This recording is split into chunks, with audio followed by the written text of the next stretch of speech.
think so. Yep. Group. So if you go to the Improvatars group, then you'll see right right next to our YouTube and Twitch link, there's a third one that should take you in your headset browser to Google Doc that has the script. And last time it was like based on what role. Okay. This time. Okay, Stevie. Oh yeah. Can you slow down a little bit? Yeah, no problem. Okay. The third from the. You mean events? Oh no. So let's see. So when you're on the Improvatars group page, you'll see like right next to the icon, it says like, how many people are in the group and everything. And all the way at the end of that line is a nondescript link. And that takes you to, in your headset browser, the script. Okay. And, all right. Return to Stardust. Yeah. Yeah. And then like, we'll be going page for page.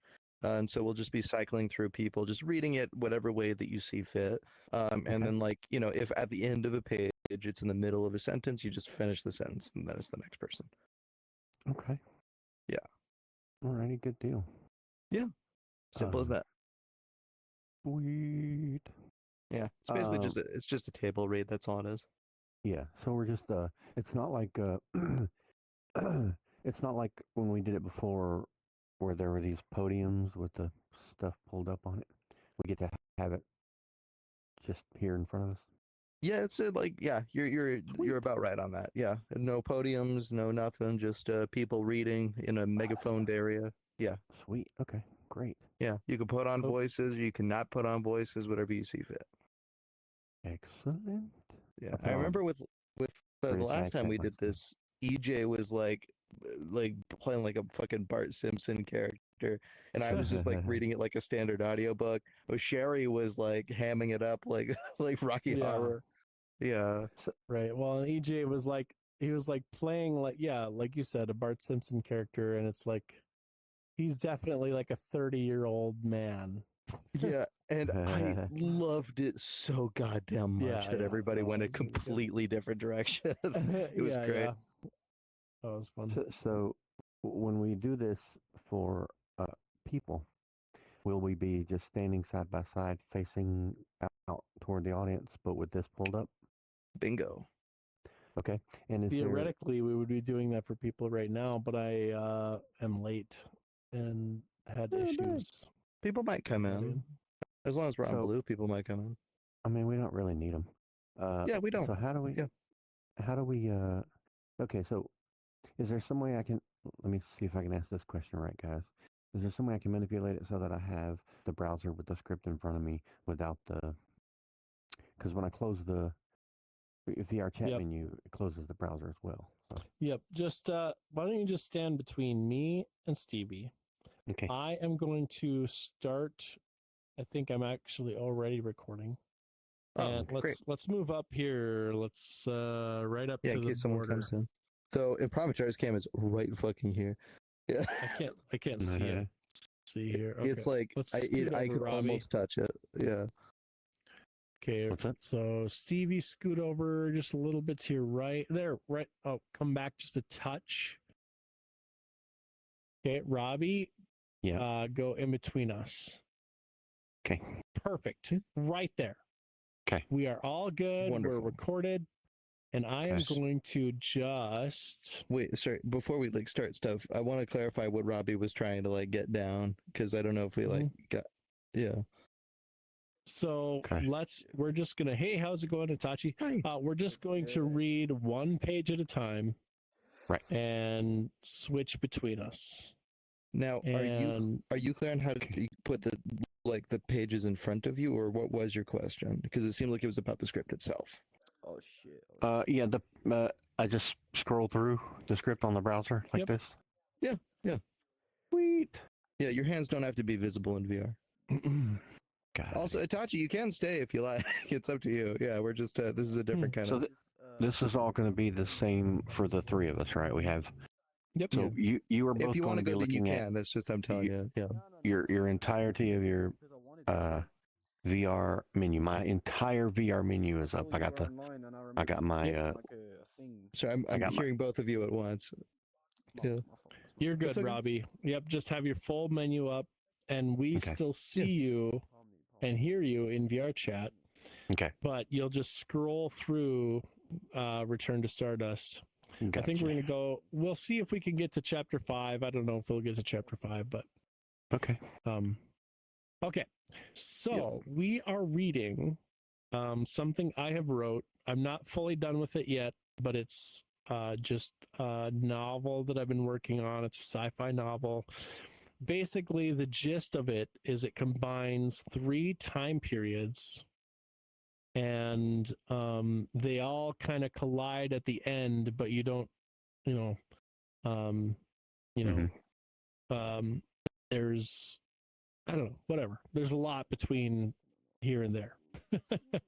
It's sort of in the style of Ray Bradbury, if anybody has read Ray Bradbury. Oh, okay, yeah. So, not in a long time. The title of the story is Return to Stardust by me. So the my little thing here is to Scarlet, Olive, and Bridget, my girls. May they outgrow, outwit, and outlive their father. So I'm going to read the prologue, or at least the first page, and then we'll switch to Robbie, and then we'll switch to Stevie, and then back to me through the pages as we go along. So, prologue. The Great House of Firmilius. Now the oldest living member of the Great House of Firmilius, Trayvon Firmilius, looked out at his family from his medbed. His 2 youngest grandchildren played a game where they passed back and forth a small holographic ball, the bluish glow brightening their cheery faces. Each catch raising their collective eyebrows again, softly catching the translucent bubble and throwing it through a series of rings back to their teammate on the other side.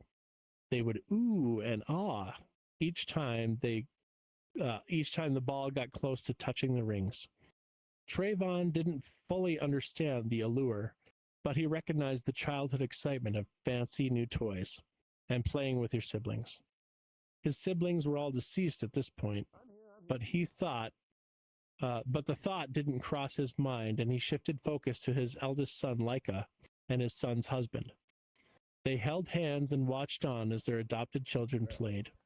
They looked raggedly tired, with deep bags forming under their eyes and more wrinkles than usual around their eyes and forehead. They both had disheveled hair from only catching an hour or 2 of sleep here and there. Trayvon smiled as he thought back to when his son was young. He recalled a particularly scary incident when Laika was first learning to use his sail car. Robbie. Laika, I remember teaching you about my sail car and how excited you were when we surprised you with one of your own. You were so excited that you jumped up and grabbed the ropes without paying much attention to what was going on. Do you remember? You tripped the sail and were whisked away from the yard. I tried to run after you, but you were already going much faster than I could ever run. You smashed into the neighbor's rock wall. I saw you smash into the mast, and I thought you'd broken something, but then I caught up to you. But when I caught up to you, I just found you laughing to yourself in the bottom of the car. It's amazing how vividly I can remember that even as my time here comes to an end. You've always been ready to dive into challenges, and I'm so proud of the man you've become. I love you so much. Make sure to take note of the earlier pages. You can let Levin get away with this. You can't let Levin get away with this. The old man finished scratching out the details of his story on the thin electronic pad his grandkids had given him. He pressed the golden stylus into the dark screen, which by technological magic would turn his barely legible writing into plain text. He added a small drawing of Laika being pulled behind a sail car and felt proud of his recreation of events. His thumb traced down the side of the tablet until he found the save button. He gave it a click, and the story along with the drawing disappeared. Trayvon strained to reach for a drink of water. Seeing this, Fienna, his daughter, stood up Seeing this, Fianna, his daughter, stood up and crossed over to the side of his bed. She held the water up to his trembling lips as he drank.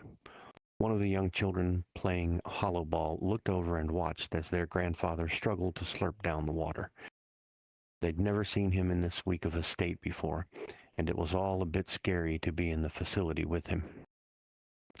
The children had asked to leave a few times, but Leica talked them out of it by explaining these would be the final hours any of them would have with the old patriarch. When he finished drinking, Trayvon put his hand on his daughter's hand, gave it a tight squeeze. He looked deep into her eyes and said, "I love you so much." Her eyes welled as she replied, "I love you even more, Dad." Trayvon closed his eyes and took a deep breath before his attention again returned to the tablet. He stared at the blank screen, contemplating his next page. He had written stories of when he was young, how he'd helped grow the family business, past just mining, but into actually manufacturing some of the mag barges and newer technologies of the age. He wrote about how his vast factories had been completely retrofitted in the last 4 years to accommodate building the arcs for the upcoming lottery off the planet. He scribbled out funeral arrangements, letters to friends and loved ones. He felt he had given all he could, save for one final letter that he had been putting off. The old man sat and shook the pain out of his hand. He grabbed the stylus and began to write a letter to a long-lost love, a girl he fancied back when he was going to school in the capital. He never told her how he felt, and always regretted it. Instead, marrying his late wife for the status and riches the two families could share, never knowing that the world would be ending in calamity anyways. If he could do it differently, he'd marry for love and spend time with family. His failing memories struggled to produce a proper image of the girl he once loved, but he started writing to her anyways. He poured his heart and soul into each sentence, scratching out and erasing anything that didn't fit or make sense. As he wrote, tears bubbled up in his eyes and gently flowed down his craggy cheeks. His eyes and head hurt from crying, but he couldn't help it as he scribbled out his confessions. He laid back in his bed, proud about what he had accomplished. And for the last time, Trayvon slid his trembling finger down the side of the tablet and clicked the button. Unbeknownst to him, each click would not save his work, as the kids had told him. Instead, the button would simply clear the page for more writing. It was invented as a children's tool for practicing handwriting with no memory at all. The catharsis, however, was complete. Where resignation and regret once were, now only had feelings of relief and absolution. These feelings were enough for Trayvon to release his once firm grip on life and slip away peacefully into that mysterious void where so many had gone before him. Robbie. Chapter 1, The First Mission, The Press. "Robin, are you ready for this?" he said, snapping me out of a daydream. "Oh, absolutely," I replied, but I really felt like throwing up. I signed up for exploration, for science, and to push the boundaries of human capabilities, not to answer a barrage of questions from clueless reporters whose mission, it seemed, was to get the most viral soundbite. The NASA publicist gently placed his hand on my shoulder, maybe sensing my dread or maybe as a come-on. He was handsome, with black hair, a nice jawline, and brown eyes with lashes that looked fake, but weren't. I could tell he admired me, though we were both technically married. The last thing I needed was another spurned lover to worry about back on Earth. Just another distraction from the mission. "Good, because here we go," he said. The whole 6-person team was behind myself, and the director of NASA, Noel T. Goddard Feldman. He was taller than me by a full foot at 6'7". His white curly hair pushed him up to 6'8.5". He walked out to the stage confidently, and I followed in his stride, gaining some confidence myself as I stared at a stray fiber on his gray suit coat, sticking out from between his shoulder blades. His oaky cologne doing its best to put my heart palpitations to rest. It took a few seconds for my eyes to adjust to the bright room full of TV cameras and flashes of handheld cameras and cell phones. I took my seat at the microphone and did my best to look stoic to a room full of reporters. Good morning, everyone, and thank you for joining us today at the Kennedy Space Center. I am NASA Press Secretary Samson Cole. We have the great pleasure today of briefing you with the brave astronauts of the Minerva 2 mission to Mars. Seated to my left and going down the table, we have microbiologist Dr. Leonard Takayama, flight engineer Ivory Louis Speck, pilot Calvin Toussaint, mission specialist Simon K. Driscoll, mission specialist Tony Toner Friedrichsen, Commander Robin Gleason, and NASA Director Noel T. Goddard Feldman. Remember, folks, we only have about 40 minutes today, so let's keep comments and questions brief to accommodate as many questions as possible. I'm going to turn it over to Director Goddard Feldman, and then we'll take your questions. The director edged forward in his seat. He pushed his glasses up his hooked nose and sniffed, as was his custom, before saying something profound. There was a pause just long enough for a smattering of applause to start up before quickly being cut off by the director, who was famous for his poor timing. In a little over 5 hours, this diverse and talented group of astronauts will set out on the first crewed mission to Mars, representing a significant step forward for the human race. These interstellar travelers are sacrificing their lives for our collective interest in expanding our reach into the unknown. We venture forth into the cosmos, seeking new opportunities for growth and learning. Remember, you are Stardust, and to Stardust you shall return. He ended with the same line he ends a lot of his emails with, a tongue-in-cheek reference to Genesis. To me, though, it sounded a lot more foreboding and less lighthearted than intended. The reporters quickly clapped and waited for the press secretary to let them loose on us. Oh, that was the sentence. Nope, that's good. I'm going to say, Shylar, did you want to join us up here? Or EJ? I know. Yeah, we could probably take a minute till I catch up on the script. Yeah. No problem if not. I I didn't want to totally ignore you. I'm just going to keep going here. Let me know if you want to jump in. Thank you very much, Director Feldman. Okay, we will now take any questions you may have for the crew or director. Nearly every hand in the press audience shot up at the word now. Yes, just up here, Samson pointed. Hello, Cynthia Wallen with the Associated Press. I'm wondering what's going through your minds as you prepare for this trip. By all accounts, it's a one-way trip with the next mission not planned for another several years and no third mission slated as of yet. Are you scared at all? And what do your families think? She handed the microphone back to the assistant press secretary. We fidgeted and looked around to see who wanted to speak first. Calvin, always eager and one of the younger people on the crew, gave a nod which said, "I got this." I truly admired Calvin.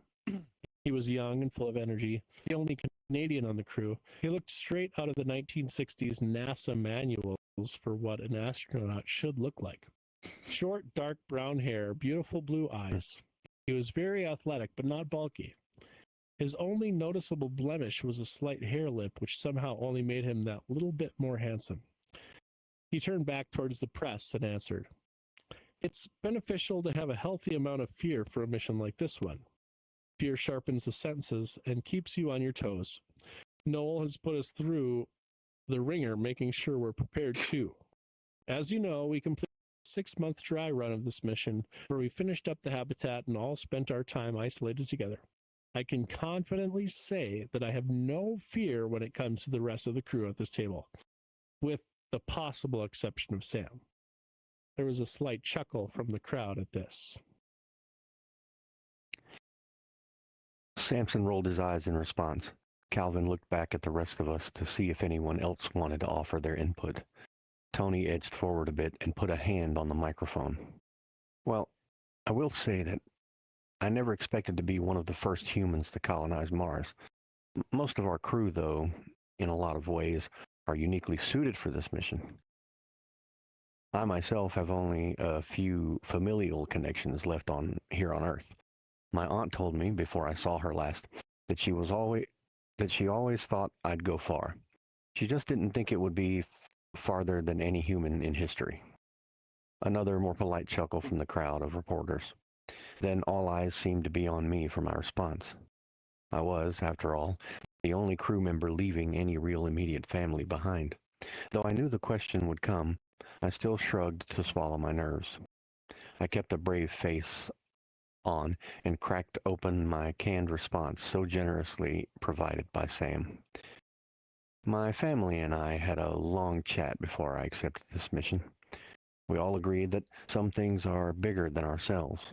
My husband, Jacob, is more than capable of taking care of our daughter, who is fast becoming the top of her class.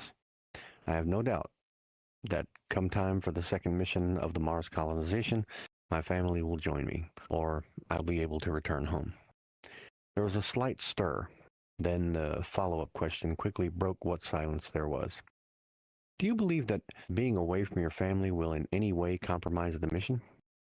I leaned forward into the microphone and mustered as much calm and poise as possible and said, "We are all optimally prepared for this mission. We are compromising nothing." What murmuring there was in the room before had now quieted to a hush. It was the first time I'd seen so many reporters with nothing to say. But that didn't last long, and the tension needed to be broken. Sam was back at the microphone. We do have a few questions submitted by students at the Stonebrook Middle School in Wichita Falls, Kansas. This one comes from Millie H. She asks, why go to Mars? Why not Venus or Jupiter? Leonard leaned forward and pointed a couple of fingers upward. I can take this one, Samson, and thanks for the question. Oh, thanks for the question, Millie. We've done a lot of research on the planets in our solar system. Mercury is far too hot, and the radiation would be very difficult to overcome when you get that close to the sun. Venus actually has an incredibly strong and toxic atmosphere that is much better explored by robots. Jupiter is mostly just a huge swirling ball of gas with storms and an immense gravity that would violently crush any ship or occupant. Noticing that Leonard was maybe getting a little too negative and graphic, Samson reached over to tap his arm before he could go further, but Leonard didn't notice. We also, in the last couple of years, have found that Mars may actually be more conducive to life than previously thought. Drilling rovers have found liquid water beneath the surface, and temperature probes suggest that there is some geothermal activity still. As Leonard seemed to be getting back on track, Samson relented. We're all very keen to explore the Virgilius vent discovered late last year near our landing site. This vent, we think, is spouting out hot gas of some kind. I actually have a theory that Sam patted Leonard on the back a bit harder than intended to jar him out of his spurnings about his theories. I actually thought that Leonard had some great theories regarding underground life on Mars, but to propose multi-celled life without any actual proof was a bit blasphemous. We all hope life of some sort is up there, and sure, we can hypothesize all we want, but without hard evidence, Samson would rather we keep our thoughts and theories to ourselves. Sam would probably physically tackle and gag Leonard if he started talking about some of his wilder theories concerning the asteroid belt. Luckily, Leonard didn't show his frustration and moved on. Well, suffice it to say that we're seeing now on Mars is very interesting indeed, and we're anxious to dive into what's really going on in those unexplored Martian depths. Thanks, Leonard, said Sam half-heartedly. We've got time for one other question from Stonebrook Middle School before moving on to more questions from the gallery. This one is from Stefan, who asks, if you find Martians up there, what will you say to them? You could hear some audible laughs and an awe here and there from the reporters. Calvin spoke up again. I'll tell them that Steven says hi. Calvin retreated back to his slouching position, looking proud of himself, and the reporters happily shared the quip on social media. We retreated to a room after the press conference that was frustratingly devoid of snacks. I checked my phone again, but still no response from Andy. Seeing that floating picture of her old 8th grade school photo next to my red message was another in a long line of gut punches I'd been taking over the last few years. In the photo, she still had braces and her face was so innocent. Now, though, her face showed more disdain, or at the very least, disconnection. She was also looking and acting a lot older, too, which wasn't exactly a surprise. I felt like I had just been hit by a truck in the conference room, but I got through it. While I was overwhelmingly happy to be done, I still tried for a moment to cling on to that feeling of being fawned over by so many people at one time.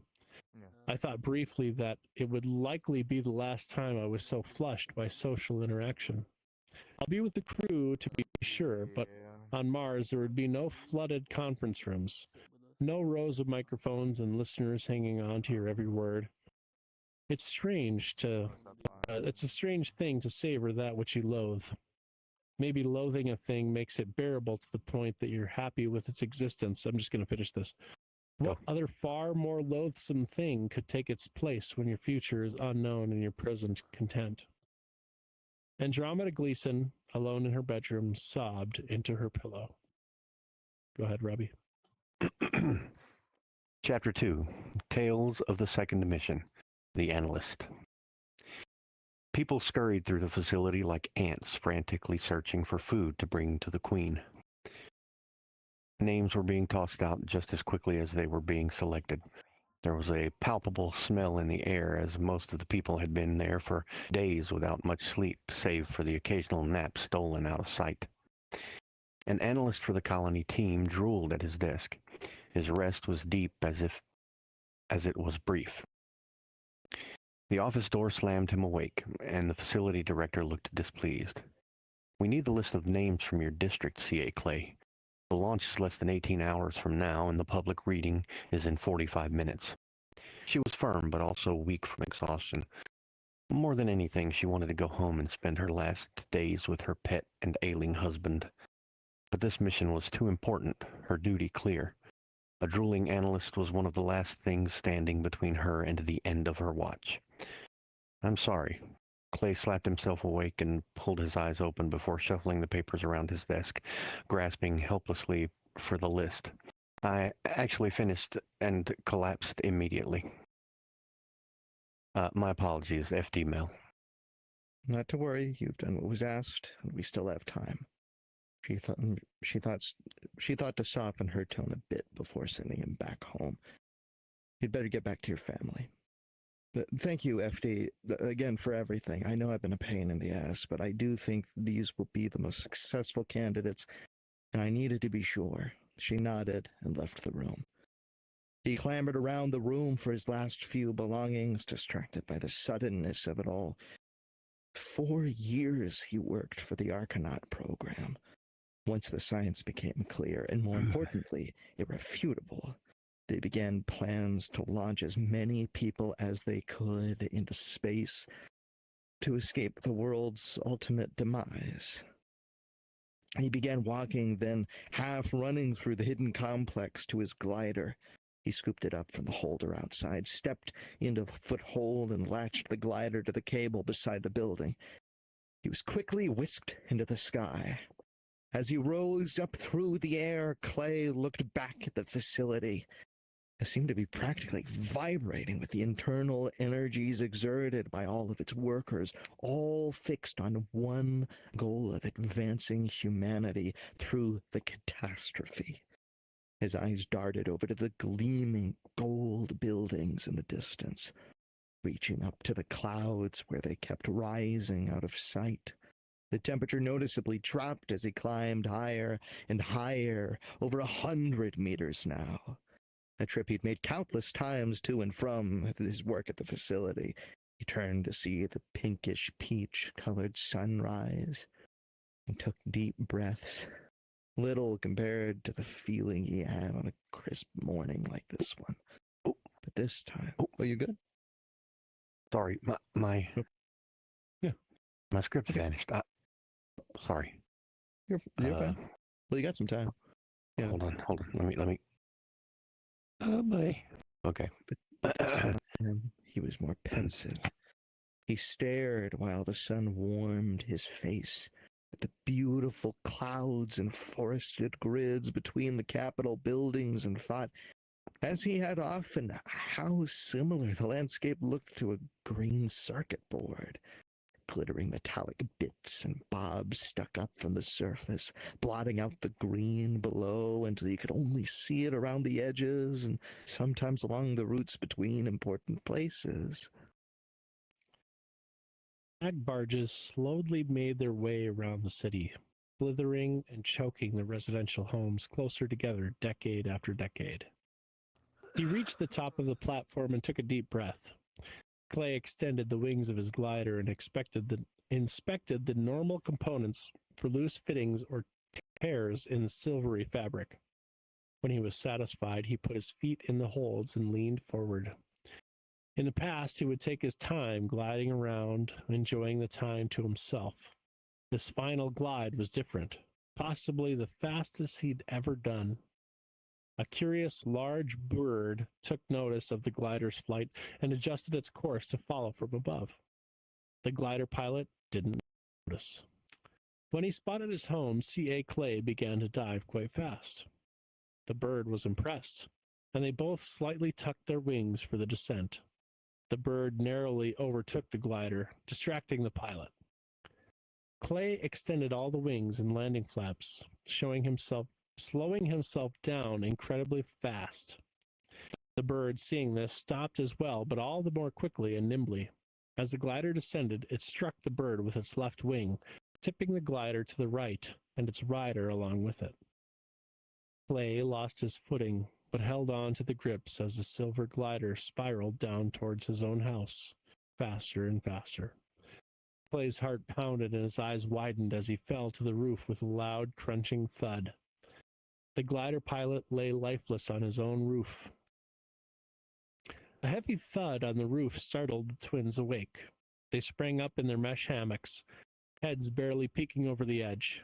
The boys looked at each other and shouted in unison, "Dad's home!" Oh. Oh, shit. Whew. Chapter 3, the third mission. Good light.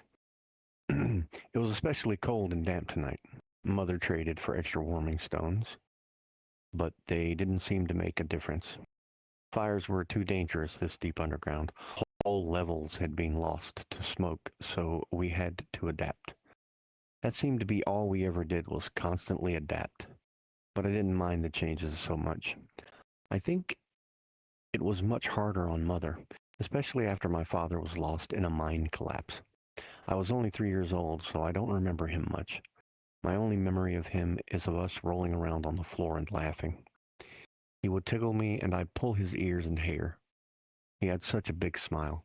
I remember how dark his skin was, darker than most everyone else in the colony. His skin was tough, too. My skin was starting to toughen up and darken, too. Mother says I look just like him. A really cool rock that he found in the mines. It was a jade green crystal, small enough to conceal in my hand. It was slightly translucent with a flat gold vein splitting the crystal nearly perfectly in half. I kept it safe in a small rock bowl beneath our sleeping pod. My mother stirred but didn't wake up. I gently rubbed her back and arms to keep her a little warmer before she would wake up. Her hair was long and dark, braided into tight knots, then caked in a little dust paint, making it a red color. Her hair stayed a long time like that. She said that she used to wash it more, but the water drills were coming back with less and less. We had never done one, but she was constantly worried about the community having to make another pilgrimage over the land. There could be a wild rumor and speculation. I wasn't so worried about a trek across the surface. In fact, I'd always been fascinated with the land. I've only ever seen brief glimpses of the sky through the top of the dome. Twice I saw copies of the assessment photos from the surface. It was bleak and rocky. The rim of the valley made up the entirety of our view from the top of the dome, save for a few peaks in the far distance. They were just as barren as the land up close, but it wasn't dark and damp and enclosed as I was used to. I have always hoped I could someday explore the surface. It was time to get up and join the other children near the center where Mother would teach us things about the way things used to be before the destruction. She would also teach us things like math, science, and language. My mother had the best songs to explain everything. Her golden eyes were so expressive, too. I ate up everything she said and sang, and even while lots of other kids would fool around and make things difficult, my mother sat up from the pod and rubbed her eyes before giving me a hug around my shoulders. "How'd you sleep, son?" she asked. "I slept good, Ma. It was just cold is all," I replied. She got up and crossed the room to the metal door we had. She brushed herself off and looked herself up and down for a second in the tarnished metal reflection. A few mice scurried around the edges of our dugout. I jumped up and joined Mother in the reflection. We scraped our teeth with the little golden metal scraper that we stared at. I wrapped my hands and feet with my cycloth and tucked in any loose bits before shooing the mice to their smaller dugouts below ours and blocking their new holes again with some small stones. We grabbed our tins and tried to fill them at the water reclaimer in the corner of the room. When no water came out, my mom started rapping the side of it. Mom started talking to it in a hushed exasperation. "Come on, seriously?" I gently rested my hand on her arm and said, "Here, let me try the quick fix again." She held a hand to her forehead, blew out a long breath, and turned away. I could tell these things really upset her, but I actually liked working on the tech around the colony. It was one of the few things I had actual talent for. I removed the nozzle at the end and plugged the hole quickly with my finger when water started streaming out. I could see the end was clogged with some debris, so I blew through it until the blockage was free. "That was an easy one," I said, then reattached the nozzle. We proceeded to fill up our tins and step out our heavy metal door. We stepped out into the cold, dry tunnel with that, and we were off to start the day. Mother reached up and shook the glow mesh along the way to brighten it up for others. My stomach was growling with hunger, but we had a little bit of a climb for our room to the flatter halls of the main pathways, where we would get our first meal. The rough rocks dug at my feet, but didn't bother me much anymore. It didn't even faze my mother. Every once in a while, we'd slip on a rock, but made good time. Only 20 minutes hiking up the steep tunnel. We reached one of the main paths and started running into some of the other families on their way to their daily assignments, part of the mindless tedium of the day. Each day was similar to the last, breathing in the dust and breathing out exasperation. We finally reached the meal cart and fetched out our little gold dishes from our pockets. I felt a painful tug on my hair from behind. I overcorrected and hurt my neck. "Hey, hands off!" I yelled, before looking back to see my friend Danae. We laughed, but I was still a bit annoyed. Children get dragged off all the time, and she knew that. My mother gave us both a stern look before cracking a small smile. Maybe she found it funny, or maybe the relief that nothing bad was actually happening was a little too much to contain. Dear Ma say what we're learning today, Danae asked. I think we're going to keep going on old world or something for math, I replied. My friend didn't seem very happy with my answer, but I liked hearing the old stories. She talked about the old world and how it used to be. Mother had such a great way of describing things too, so they created the most vivid images in my mind. Sometimes I would get too lost in my imagination and miss parts of the story. Danae knew I liked the stories, so she tried her best not to complain about them too much. I was hoping to skip stories today, but oh well. Do you hear about Jules, Mom? Guess she was found dead yesterday in the dome yard. My mom's head snapped around at the news. Then she looked down toward the ground, tears welling up in her eyes. That's awful, I said. It was awful, but not unfamiliar. People died all the time in the community. People like Jules' mom were more often lost young, too. She was less useful than people like my mom and Danae's parents. Jules said recently that his mom wasn't able to trade enough anymore, especially being they had a few kids in their dugout. The saddest part is that dugouts without a strong matriarch couldn't trade unless someone else stood up or other families started sharing their goods. That didn't happen very often. I hope Jules' sister can take over. Farrah's not much older than we are, though. I can't even imagine, Danae said with a genuinely heavy heart. I could tell she was imagining herself in Farrah's place, having to take care of the whole family. I wondered if Farrah would be taking over in the cloth rooms for her mother, but it didn't seem appropriate to ask, and Danae probably didn't know anyways. We were ushered forward in line by one of the cooks. We held up our dishes, and he filled my mom's first, almost to the brim. It was the same whitish-gray sludge we got every morning, designed to meet all nutritional needs and nothing else. I got a little less than normal and an unpleasant look from the cook until my mom placed her hand on his arm. The cook smiled at her and filled my dish up a little more. We moved forward through the cold, narrow halls, slurping our first meal until we were finished. I licked my dish clean despite the lack of flavor. Then again, what really were flavors? Last meal tasted just slightly better, and those were all I'd ever eaten, or rather, remembered eating. I sometimes thought about what the bitten fruits might have tasted like. Mom said they were colorful and grew on trees, according to the stories. As we walked, I tried again to imagine what trees might have looked like. From the drawings, I knew they stretched out of the ground like a green feathered serpent and reached out to touch the blue.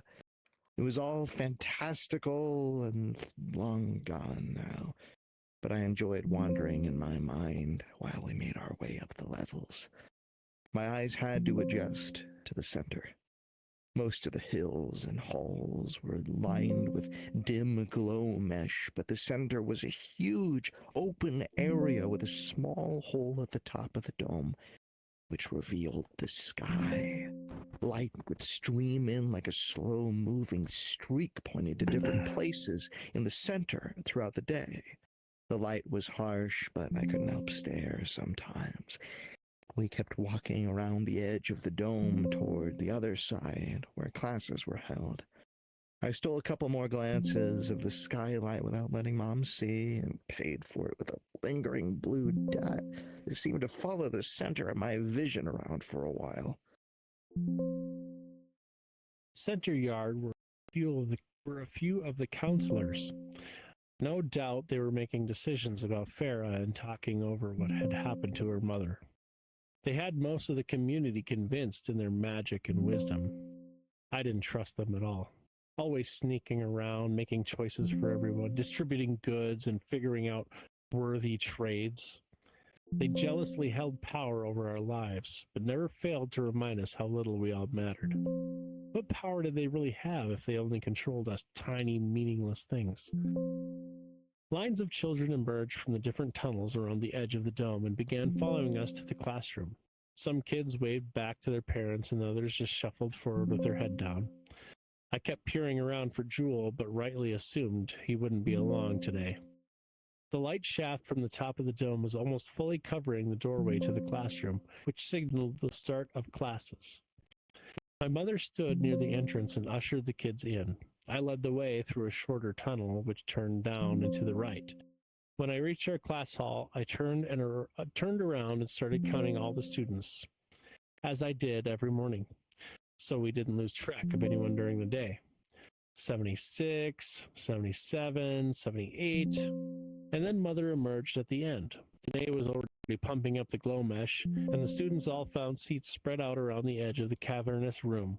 A lot of the kids were chatting in hushed tones, but each hushed conversation on top of the other added up to this dull roar.